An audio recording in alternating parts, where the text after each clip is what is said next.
In this tutorial, I would be sharing how to make this basket with trouser. If this is something you want to learn how to do, then this video is for you.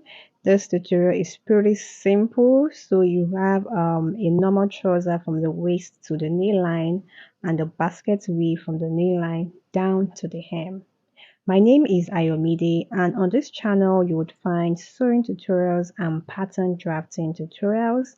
Now let us jump right into this tutorial. To begin this tutorial, this is the fabric I'll be using. I have this plain fabric from this material. I think it's popularly called Ghana material. I stand to be corrected. So I'm going to be using the plain fabric for the trouser. I also have my pattern paper where I'm going to be placing all of my measurements. To begin, I'll be taking 1.5 inch as my waistline allowance, and the first measurement I'm marking there is my crotch depth, which was about 10.5 inches. Next, I'll be marking the waistline, which was about 23 inches. Also, I'll be marking the full length of this trouser, and that was 43 inches. After marking, I went on to connect all into a straight line.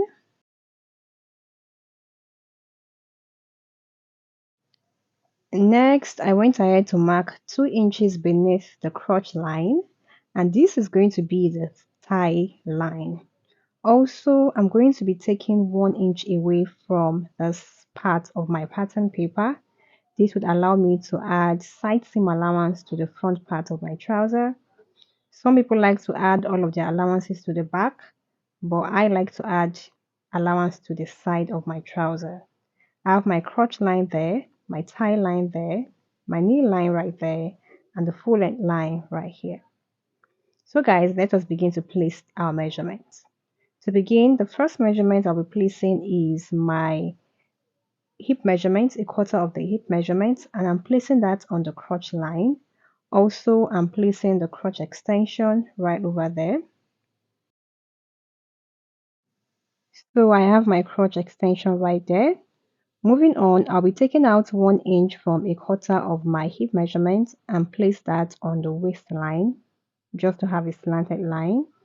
I'll be connecting that line to the measurement I have on the crotch line.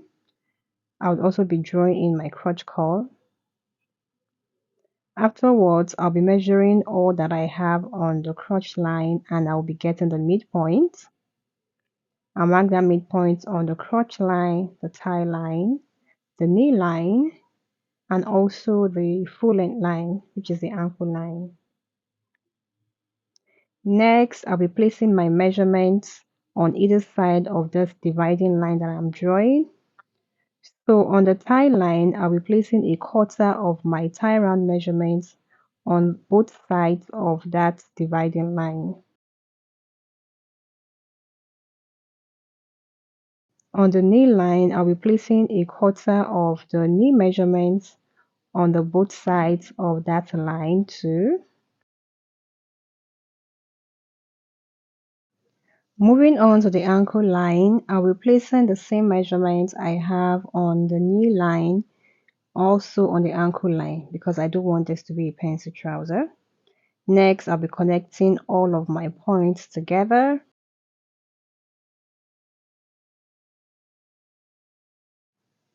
It is now time to place the waist measurement. So I'm going to be placing the waist measurement from the crotch line. There, I'm just placing a quarter of the waist measurement and I'll be connecting it to the crotch line. I'm also adding 1 inch for that allowance. So guys, my pattern is ready to be used to cut. But like I said before, I like to add 1 inch side seam allowance to the side of my trouser, and that is exactly what I am doing.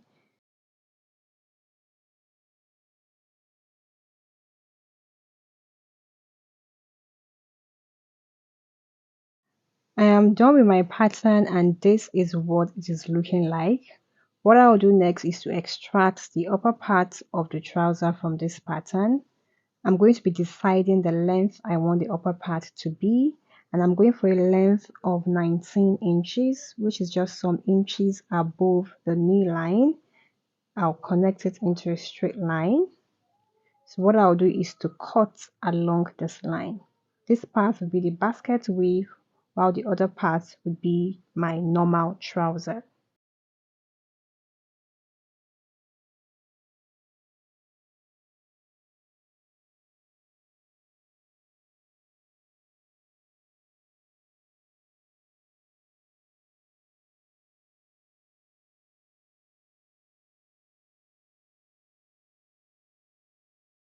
I am done cutting, guys, and this is what it's looking like.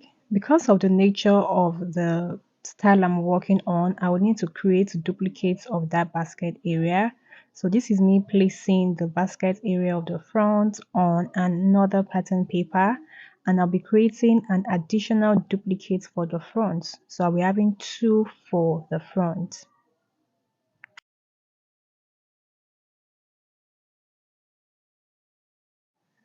After cutting, I'll go ahead and label it appropriately so that I don't get confused. And once I'm done with that, I'm also going to be cutting the back. For the back also, I'll be placing the front basket weave area on a fresh pattern paper. Next, I'll be securing it down with pins to hold it down. Afterwards, towards the side, I'll be adding an extra allowance of 2 inches. Also I'll do that at the knee area and do that also at the ankle area. I'll connect all the points together, after which I'll cut out my pattern. But before cutting out, because I need two of these, I'll just go ahead and fold my pattern paper into two so I can cut out the both at once, and I'll cut it out.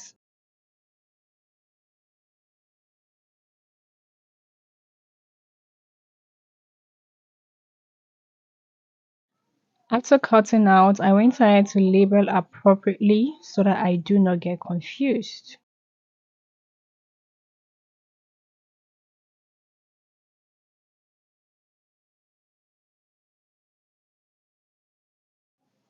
I have my pattern all set out. This is the front. I have the center front and the side front. I initially mislabeled, so this is the right one I'll be using for the front.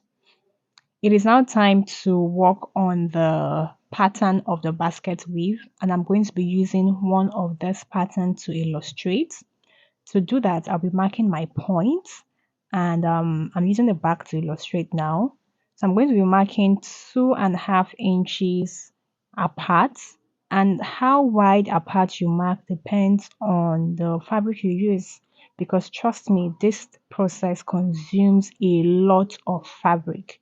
Initially, I had marked about 1.5 inch apart, and I realized that my fabric will not be enough. So I had to space it out by marking 2.5 inches apart.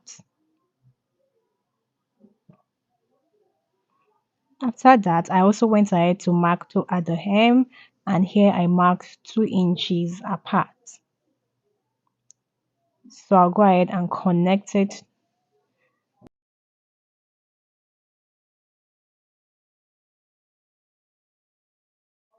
It is on those lines I'm going to be creating my basket weave. Also, I've gone ahead to cut out strips of fabric of no particular length, but the wideness is 2 inches. So these fabrics are 2 inches wide. To sew on the lines, I would fold ½ inch inward on one side, ½ inch inward on the other side, place them on top of each other and sew it down along the lines. Don't worry, I will be illustrating this behind my sewing machine and you would see how I do it in a moment.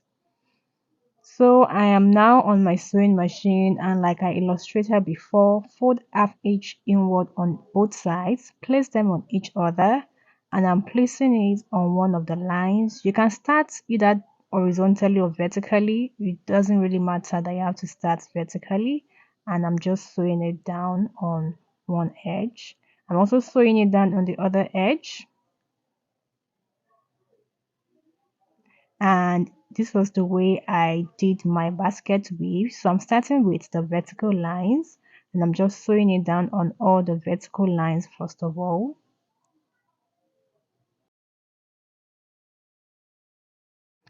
I am now sewing the last line of the vertical line. It is now time to proceed with the horizontal line. First thing I did was to cover up the hem. So I just secured all of the stitches at the hem.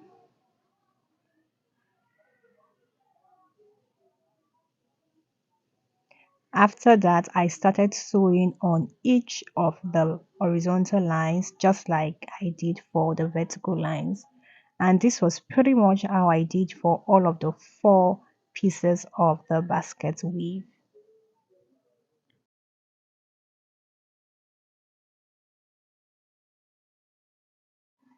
So guys, I am done with all of them and this is what they are looking like. This was a lot of work. Let me just say it was actually a lot of work. Initially, you remember I said I marked 1.5 inch apart and that was it there. So I had to correct it back to 2.5 inches so that my fabric would be enough for this particular style. I have also gone ahead to prep my trouser off camera. I have quite a number of tutorials on my YouTube channel on how to sew a trouser, so you can check them out. I picked my dad and also fixed my trouser and my pockets on the front. So moving on, I'm going to be attaching each of this to the knee area of the trouser. Here I'm placing that of the front on the knee area and I'll just go on and sew it down. I'll also repeat likewise for the back too. I am done stitching and this is what I have. This is the front and I've got the back right here too. Moving on, I'm going to be sewing them together now along the sides and the inseam. So just place right sides against each other and I would stitch them down by my seam allowance. I am done stitching and this is what I have. So to remove the paper, all you need to do is just to pop it out and take off the paper. The ones in the big box was actually easy to take off. The one that proved difficult were those on the fabric that cut across each other. But be patient and some hours down the line, I was able to remove those papers. It was quite a lot of work.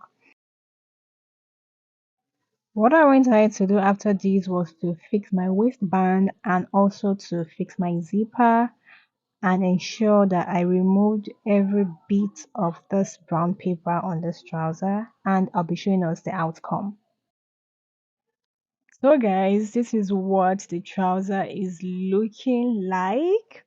I made this for a client and I cannot put it on. Also, my mannequin cannot wear a trouser, but this is what it is looking like after so many hours of trying to pop those papers. If you found this tutorial helpful, please give it a huge thumbs up. If you haven't subscribed, kindly click on the subscribe button, turn on your notifications, and I would see you all in my next video.